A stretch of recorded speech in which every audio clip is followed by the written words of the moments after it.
Hello everyone. It's with great pleasure that I welcome all of you to an interesting English literature lesson today. In your anthology, you get a section called Poetry. In that poetry section, there are 20 poems. Today, I'm going to teach you one particular poetry, that is To the Evening Star, written by William Blake. Well, what do you think about the topic? To the Evening Star. What can you imagine when you read this? What do you remember?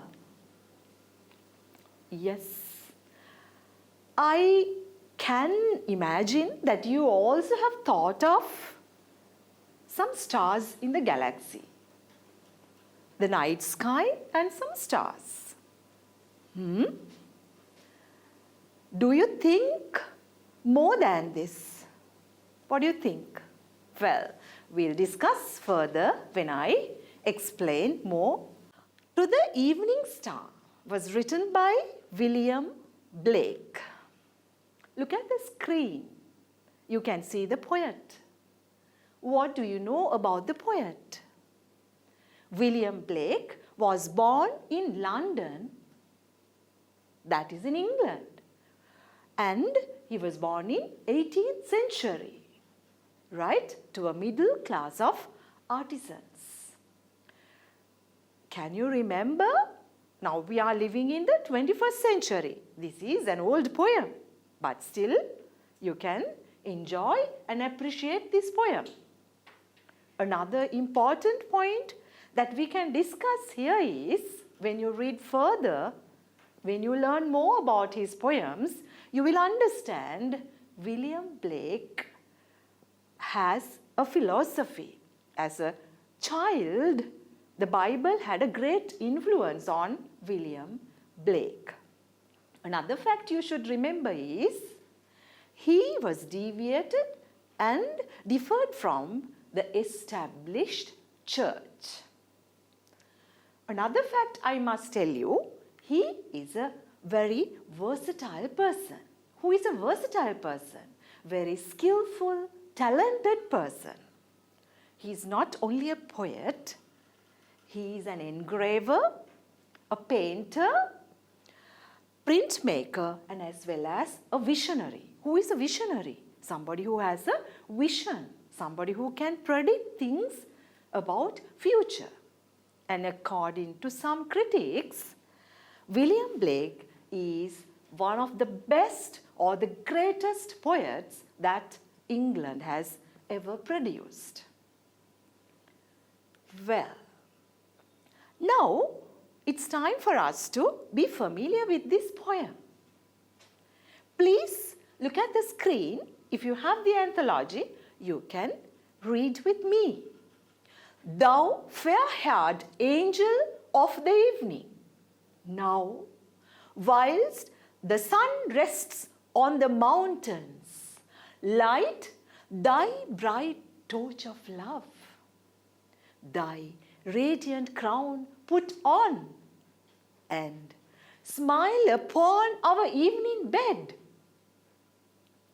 Smile on our loves, and while thou drawest the blue curtains of the sky, scatter thy silver dew on every flower that shuts its sweet eyes in timely sleep. Let thy west wind sleep on the lake. Speak silence with thy glimmering eyes, and wash the dusk with silver. Soon, full soon, dost thou withdraw. Then the wolf rages wide, and then the lion glares through the dun forest.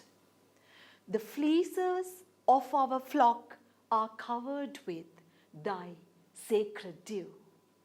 Protect them with thine influence. Did you understand? Well, I am here to help you to understand this further. But when you look at this poem on the surface level, just keep this in mind. This poem is a sonnet of appreciation, of love, and it is directed towards the brightest star in the sky. Remember, children, this star is actually not a star, it's a planet. Right? I will explain furthermore during the discussion stage that star. Now, the poem is written to the evening star. So, the William Blake explains this with a lot of meaning. It is metaphorically used, right? So, remember, it is not actually a star. It is the planet Venus. We will discuss more about this. And it is very bright, brighter than the rest of the celestial bodies. What are celestial bodies? Celestial bodies are the objects. Actually, they are not objects. The sun, moon, other planets in the sky. Even the angels are also celestial bodies. And if you read the latest NASA report, this Venus, planet Venus, is a planet because of its sulfuric acid. It has lot of, it gives a lot of radiation, and there is a lot of light. It is not like it, we can't compare that to a star which is shining in the sky, like twinkling stars that might appear and go, right? And remember, this planet Venus is called in Sinhala Sikuru Taruva or Irabatu Taruva, and that can be seen by the naked eye. Therefore, you should understand this is brighter than the rest of the celestial bodies, visible to the naked eye, and has a constant light. That means continuously it sheds light rather than the twinkling actual stars off in the far reaches of the cosmos. What is cosmos? It is the universe, right? Okay, well. Now when you look at these first 4 lines, pay attention. Thou fair-haired angel of the evening. You can refer, can you see any difference? Thou is written using capital letters. So what is this thou? Do you say thou for anybody? Remember, this is archaic language. Archaic language is the old language, old English. So in old English, nowadays we don't say thou. It was long time back. You know, this poem was written by William Blake in 18th century. So this language you can see in the poem. Thou fair-haired angel of the evening. Who is this fair-haired angel? Fair-haired angel is not only just a star. It's not the star.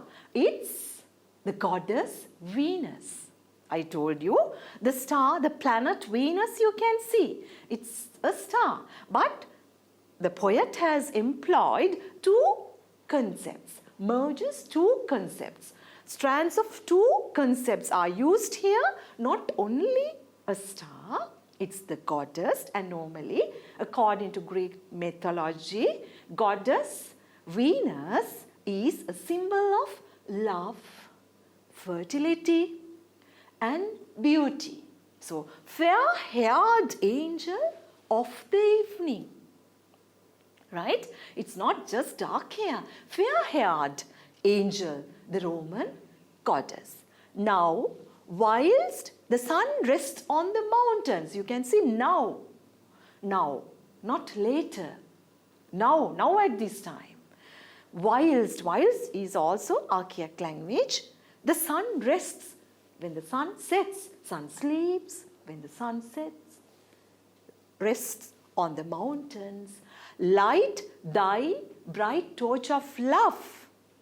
You have to understand here the poet is appealing to light your bright torch of love and thy radiant crown thy radiant crown put on, that is to wear the crown, and smile upon our evening bed.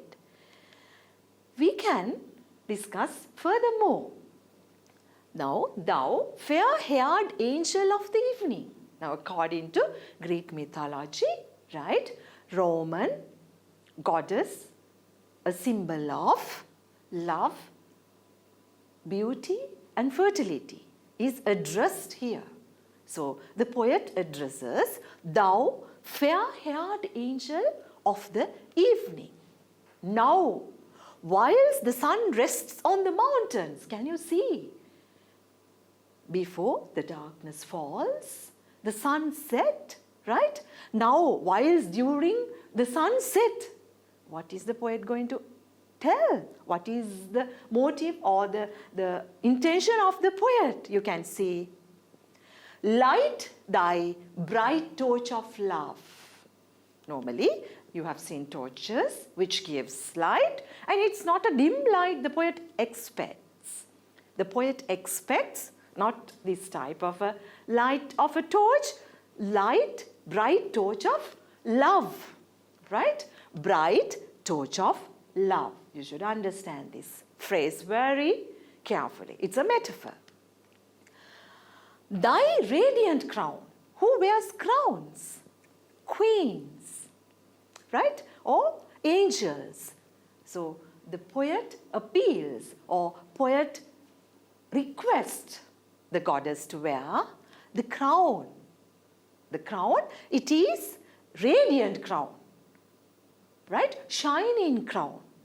When the angel or the goddess Venus, when she wears the crown, the entire universe, people on the earth will be looked after, will be safe, and smile upon our evening bed. When somebody is happy, what happens? The result is very positive, right? They are looked after. You can see the poet William Blake request to wear the radiant crown, smile upon our evening bed. Now, you can identify there are two concepts. The poet has employed two concepts and it is merged, right? Two images. The first is the image of Venus, the goddess of Roman goddess of love, fertility and beauty. And the next one is the one solitary star. Solitary star is the only star. The star which is the only star, lonely star, which comes in the evening sky before the other stars and the moon appears. So there are two concepts blended in this poem. Right, pay attention to the next lines also. Smile on our loves, and while thou drovest the blue curtains of the sky, scatter thy silver dew on every flower that shuts its sweet eyes in timely sleep. Let thy west wind sleep on. Please pay attention to these two lines. Smile on our loves. Now, the poem, to the evening star, William Blake employs very standard techniques, right? Using the diction. Diction is the choice of words. He has carefully chosen words. He had used words in a very careful way, and smile on our loves. Now, in the evening, what happens? Everybody goes home. Birds fly back. After work, everyone goes. And what happens? Smile on our loves. So, you can identify, the poet facilitates love and fertility, right? And it's a fanciful way of very standard way of romanticizing the situation. I must tell you, William Blake is a romantic poet, but he's careful choice of words to describe nature has given lot of prominence. He has become a nature poet because of this. But he belongs to the early Romantic period. Right. And you can see her touch. Whose touch? Venus, goddess Venus. Touch is very gentle and cool and beautifies the earth and those who are in it. That is further explained by these words. Scatter thy silver dew. Silver dew, scatter. Throw or usher them with blessings. Scatter silver dew. Silver dew refers to the blessings of the angel, blessings of the goddess Venus. Right. Sweet eyes. Now see, on every flower that shuts its sweet eyes. Sweet eyes refers to the petals in timely sleep. That's life, right? People also, you can understand, lively they are there and they are no more. So this is nature we are discussing. Let thy west wind sleep on. Please look at this. Let thy west wind sleep on. Your west wind. My God, Roman goddess Venus. Let this west wind. What can you say about the west wind here? It's a troublemaker. The west wind makes things sabotage, jeopardize stuff, right? Sleep on. Now you can see, while thou drovest the blue curtains of the sky, scatter thy silver dew on every flower that shuts its sweet eyes in timely sleep. Let thy west wind sleep on the lake. Speak silence with thy glimmering eyes. Can you see this? While thou drovest the blue curtains of the sky, you only drovest the blue curtains of the sky. That means when you belong to nature, you are a goddess. That's how the poet addressed the Venus, the goddess Venus. So, the goddess Venus is requested to scatter her silver dew. Silver dew refers to the blessings. The blessings which comes from the heaven, right? Where? Now, the blessings is needed for what? On every flower, not one flower, on every flower that shuts its sweet eyes in timely sleep. Remember the word it's, the belonging, you can't put apostrophe. Language also you have to keep properly. You must maintain a better language when you write your answers. Let thy west wind sleep on the lake. Now, you can see sweet eyes refer to the petals, right? The flower, the delicate flower here we are talking about can be referred to innocent people even, right? So, the request you can see, let thy west wind sleep on the lake. Where? The west wind. Now, normally, the breeze is, you enjoy breeze. It's not a hurricane. It's not a strong wind. So, the poet says, William Blake says, employs better diction. He has used carefully, very effectively words to convey a better idea. Let thy west wind sleep on the lake. That means do not trouble. There should be a peaceful, calm and quiet environment. Speak silence with thy glimmering eyes. That means the poet wanted Roman goddess Venus to maintain a silent, calm and quiet background. Did you all understand? Right. Speak silence with thy glimmering eyes, and wash the dusk with silver. Soon, full soon, dost thou withdraw. Then we will discuss what will happen. Now I need you to pay attention to this line. Speak silence with thy glimmering eyes. Calm and quiet. Speak silence with thy glimmering eyes. That means your eyes are also shining. Glimmering eyes. You can see the archaic language used there. Thy refers to your glimmering eyes, your shining eyes. Speak silence. When you speak silence, you're not disturbed. You can put your full attention. Speak silence with thy glimmering eyes. That is paradox. Do you know what a paradox is?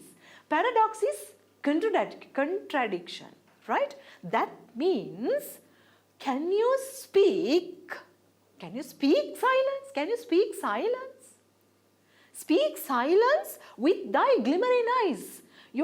When you're using your eyes, can you speak silence? It's paradox. It's contradictory idea. So it says, according to these lines, you can understand, the poet says, speak silence with thy glimmering eyes is a paradox, and it helps you to identify the peaceful, calm and quiet, serene environment expected by the poet. And wash the dusk with silver. Dusk, I will explain more. Dusk, it's dawn to dusk, in the evening, right? Before the darkness appear. Wash the dusk with silver. That means moonlight must come. But soon, full soon. That's repetition. That means it should come very fast. The poet requests, William Blake request, right, to come very soon, repeatedly asking. It is emphasized. Dost thou withdraw? What is dost? That is also archaic language. Dost and thou. Do you, dost is does, do, thou is you, when you withdraw. What happens when there isn't any light? When the dusk is there before the darkness? And when the darkness comes, what happens? Then the wolf rages wide. Ferocious animals. Have you seen wolves? Wolves with fearful, very nasty sounds, right? They come. They are coming. Evil spirits can be seen in the environment. And then the lion glares through the dun forest. The lion refers to ferocious animals. You can see the dun forest. What is dun forest? Dark forest. Let me explain some more in detail. And wash the dusk with silver. Soon, full soon. When the dusk, do you know what dusk is? I told you, hope you can remember. That's a time period when the twilight remains after the sun completely submerges in the horizon. That means during the sunset you get. So what happens? Wash the dusk with silver. That means this dusk, the twilight, remains for a shorter period. It's not for a longer period. The nature is vividly, nicely described by the poet. You can see the poet request to wash the dusk with silver, soon, very soon, quickly. Because why? Why? When the darkness falls, when the sun is not there, when the daylight is not there, even the twilight is not there, what happens? What happens? Dost thou withdraw? When you withdraw, when the planet Venus or the goddess Venus is not there, when there isn't any light, you can remember What happened? What will happen? Right? Then the wolf rages wide. The wolves come. You can remember the Hound of Baskervilles also. Right? The wolves. You can see the picture. It's not a pleasant sight. The evils come out. Can you imagine, children? Even nowadays, even in future, when the darkness falls, when there isn't electricity or when there isn't any light, certain unwanted things can happen. This is a very good experience. You know, children, you must understand, literature starts with joy, very joyful experience, and ends with wisdom.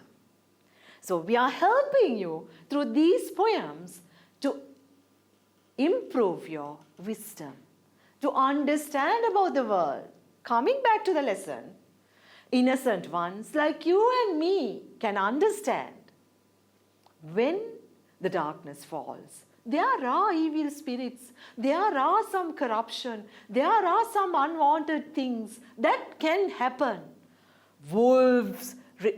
Then the wolf rages wide, right? What else? And then the lion glares through the dark forest.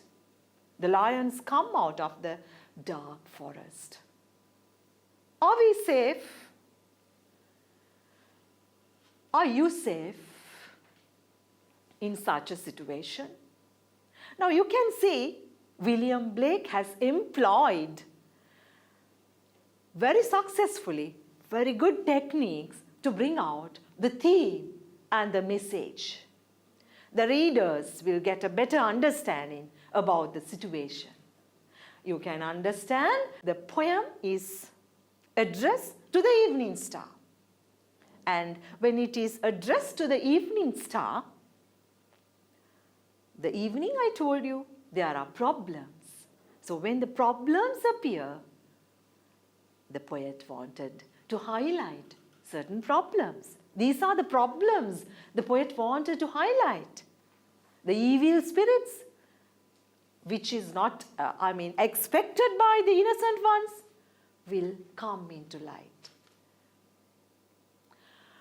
The fleeces of our flocks are covered with thy sacred dew. Protect them with thine influence. This is the last two lines. Let me explain more about this. The fleeces of our flocks. Yes, the fleeces of our flocks refers to, I will explain, we will discuss in detail in the other slide. Now, the intention of the poet we'll discuss beforehand. The fleeces of our flocks are covered with thy sacred dew. We will discuss the surface meaning first. So, the fleeces of our flocks refers to the innocent crowd, innocent people, right? Okay, are covered with, I will explain more in the other slides, and to help them with thy sacred dew. I told you, the dew which is coming from the heaven, right? Silver dew. Silver dew is the sacred dew, holy water. The water which you find on petals or on like everywhere in the night, right? So, there is you can see, protect them with thine influence. The poet is appealing. It's kind of a prayer, right? I told you, William Blake, as a child, was very much influenced by the Bible. Bible had a great influence on this poet. But he deviated from the established church. So the Bible, the philosophy or the religion he learned is coming into effect in the last two lines. It's kind of a prayer. And prayer for what? See the beauty in these two lines. protection from evil. I told you the problems that cropped up when the darkness falls, right? So, protection from evil. The fleeces of our flocks are covered with thy sacred dew. Please learn these. Memorize these two lines. The fleeces of our flocks are covered with thy sacred dew. Please usher them blessings. Protect them. Protect them with thine influence. Look after them. Protect them. Thine influence, your influence. That means you're in an influential position. Goddess Venus is, with a divine quality, is explained, right? She is a symbol of love, beauty, and fertility. Normal, ordinary layman, or the normal, ordinary, innocent people like us are in danger. When we are in danger, what do we do? Normally, people pray.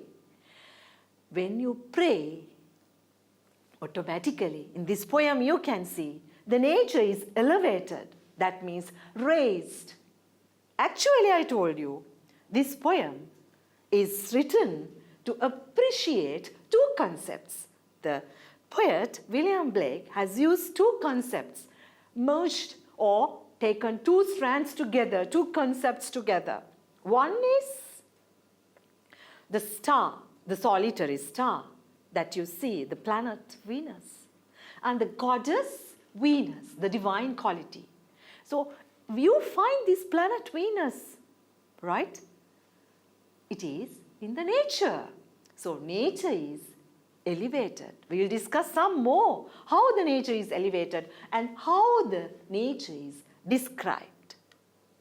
Well, let me explain this phrase. You should be very familiar with this. You can use with inverted commas when you write your answers, the fleeces of our flocks. Of our flocks. That refers to sheep. Have you seen sheep? Right? Sheep. And this, of course, another thing I must remind you, this is to do with the Christian background, because he's from William Blake had a great influence because of this. His work, his literary pieces of work was influenced by his learnings. He learned about the Bible, and that had an impact on his way of writing also. Remember, children, even when you read these world-recognized literary pieces, will help you to improve your language, improve your understanding, improve your world knowledge. Right? Let me explain some more for you. Now, let us discuss the techniques or the poetic devices. There are techniques the poets normally employ or use to convey their message. Well, when we look at the structure of the poem, can you see the number of lines? How many lines are there? Very good. There are 14 lines. And how do you call those 14 lines? We call them a sonnet. Right. Now, pay attention to another point. I told you. Hope you can remember.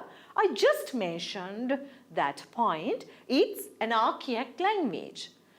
William Blake has used archaic language in a very successful way. Right? Thou refers to you. Can you give me some examples? Thou fair-haired angel of the evening. Can you remember? You get the first line. Thou fair-haired angel of the evening. That means you, fair-haired angel of the evening. Hope you can remember fair-haired angel is to refer, metaphorically, it's used to refer to goddess Venus. Then there is another one. Dost. Dost refers to do. Dost thou withdraw? You can get dost thou withdraw. In that phrase, you get two words which come under archaic language.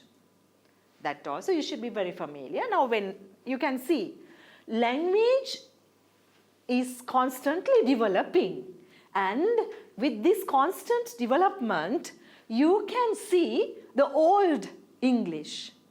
Languages develop and evolve. Do you know what evolve is? Evolve is, it is languages, people do not use the older version. They go for a better version, new version. And every day words are being added. And when it is evolved, you can see the changes in the language. And it's a constant process. Even in future, you can see the language will be like, it changes. Even in future, you will get a different dialect, different set of words. The words that you learn nowadays will be sometimes outdated, right? So we cannot just forget the power of language saying that it's outdated. Like, this is another version. We use a different version, a new version. Archaic language is an older version of this beautiful language called English. Right. Well, there's another example. Thou. Thou is your. Thy bright torch of love. Your. Thy refers to your. Your torch of love. Normally, can you see how nicely, beautifully words are written? Thy radiant crown put on. William Blake has written words in a very careful way.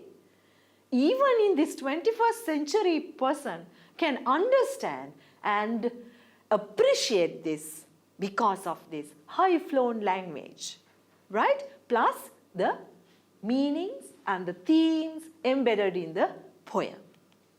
Right. Let me explain another point, a technique, literary device, poetic device that is called personification.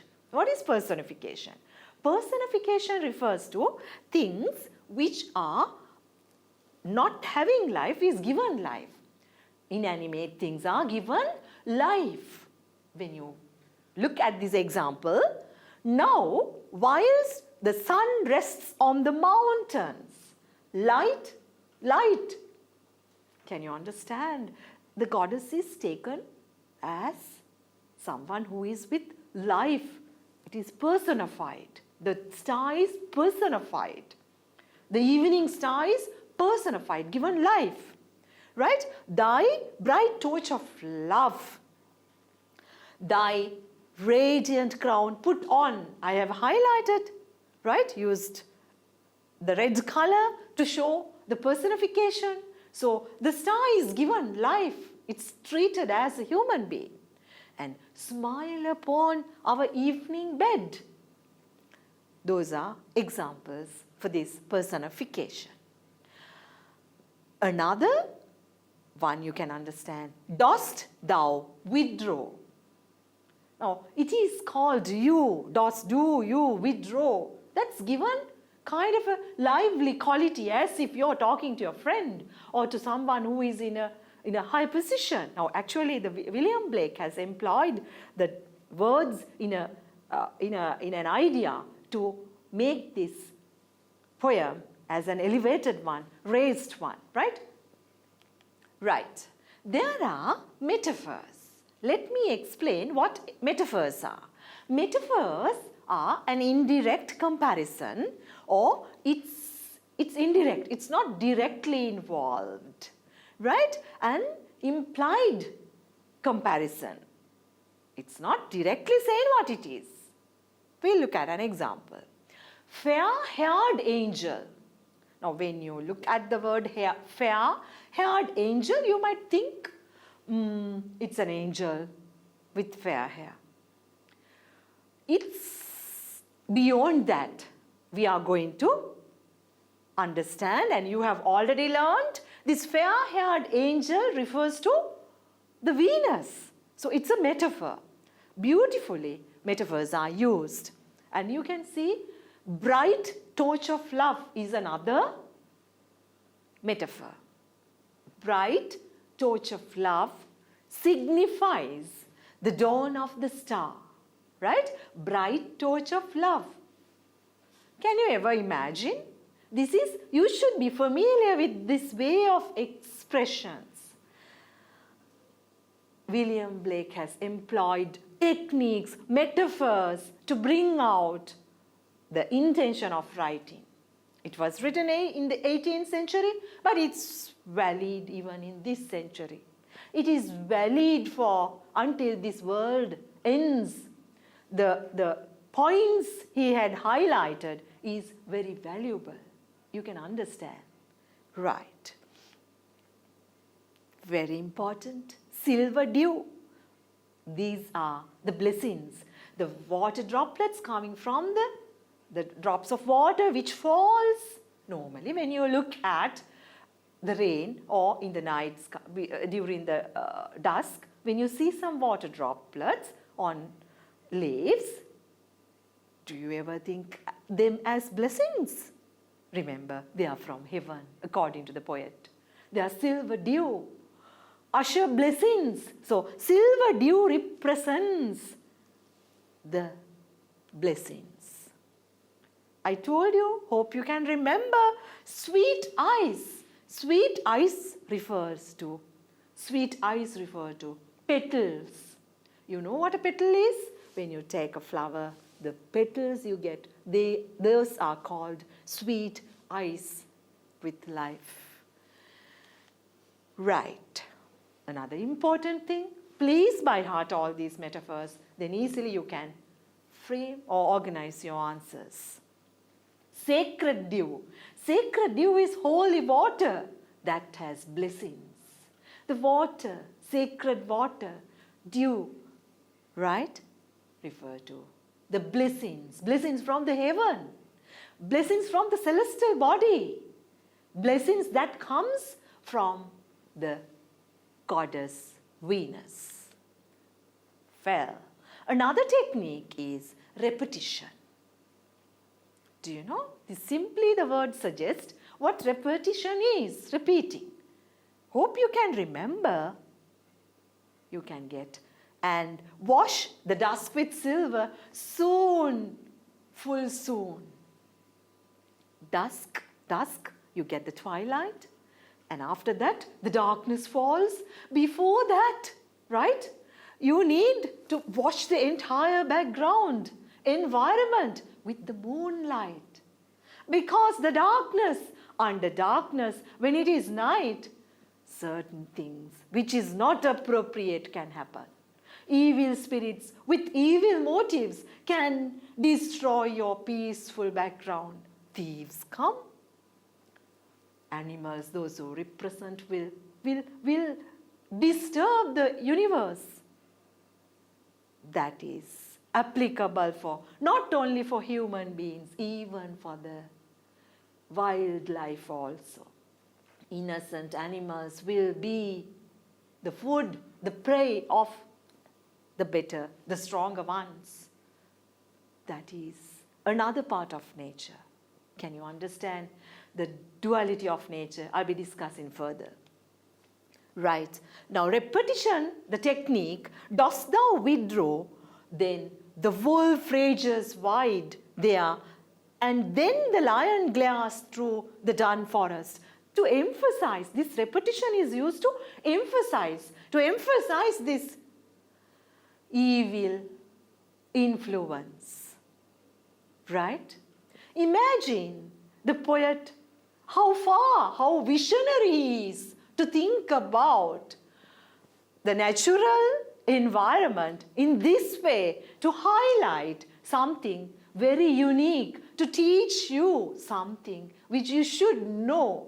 Because young innocent crowd, those who learn this literature, will improve their wisdom, will definitely be nourished by these teachings. you can think very deeply about the concepts or the ideas conveyed in these beautiful lines. Right. Remember, we were talking about the techniques.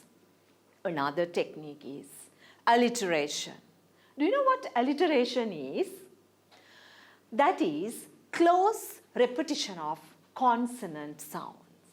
Close repetition of consonant sounds. In timely sleep, let thy west wind sleep on. Right? You can see west wind. It's WW, right? It is alliteration. That is, west wind is coming under alliteration. The fleeces of our flocks, F sound. The close repetition of consonant sounds are called alliteration. So examples for alliteration is west wind and fleeces of our flocks. Right. Symbols. By now, I hope you can remember all the symbols that we discussed in this poem, To the Evening Star, written by William Blake. Can you remember the symbols? Well, the evening star. Evening star is a symbol. I told you even before, it's Venus, right? And the Roman goddess of love, beauty and fertility. And you can see another symbol is wolf. Wolf represent the evil, darkness and corruption. Lion glares through the dun forest. The lion is also a symbol, right? Lion is also a symbol. You can remember lion also represent the evil crowd, evil influence. Right, well, fleeces of our flocks. Actually, the symbol of this fleeces of our flocks refer to the innocent crowd or innocence or innocent crowd and or all of us or the Christian crowd, because you can understand, I will explain in the next slide why I use that word. Right. When you see the fleeces of our flocks are covered with thy sacred dew, protect them with thine influence. You can see the diction, the choice of words is changed remarkably, right? And the poet has used a pastoral quality. Do you know what a pastoral quality? Pastoral quality is a shepherd quality, right? And you can remember I told it's a prayer to protect. Well, let me explain furthermore about this beautiful poem. To the Evening Star, written by William Blake, would have given you a lot of insight, lot of wisdom to understand about many things. First one, you should remember planet Venus. The evening star is taken as Venus, and that Venus is the protector, right? The goddess Venus is a symbol of love, beauty and fertility. She has the power, divine power, to protect the people in the earth. Another important aspect of this poem is the duality of nature. Remember, children, this poem is discussed under nature. When I mentioned this duality of nature, did you understand? There are two aspects here we are going to discuss. The benign and threatening. What is benign? Benign is harmless, innocent, cute. Can you remember tsunami? Is it benign? No, threatening. That is also part of nature. We are not talking about tsunami. Here, When everything is calm and quiet, when the west wind sleeps on the lake, when no wolves or the lions are no more, when there is daylight, when everything is calm and quiet, people are safe. But there is another side as well, the threatening side. Now in this poem, you have come across two types. My dear students, even in life, you get two types or many types. Here you can see the good side and the bad side. Nature is also like that. But nature is elevated. That means it's given priority. Nature is more powerful. Though William Blake has used very powerful, his mechanism of writing this, the techniques or the poetic devices he has used is marvelous. It can be appreciated at any level, right? You can understand. However, nature is elevated, raised, right? Given mobility, and you can see profundity. Profundity refers to, that is also given deeper thought. You can think deeply about what is happening in this world, right? Literature helps you to have a satisfaction as well as with that joyful experience. Now you have identified the intelligent points. You have to be very careful when you go in the dark. Can you remember? The nature is described. Through that you will get some more life experiences, right? Right. And the beauty and the mystery of the universe is also emphasized.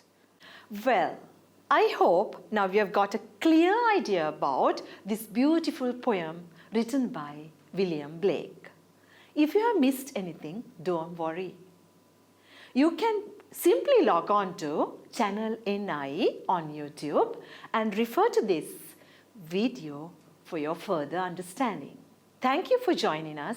Goodbye.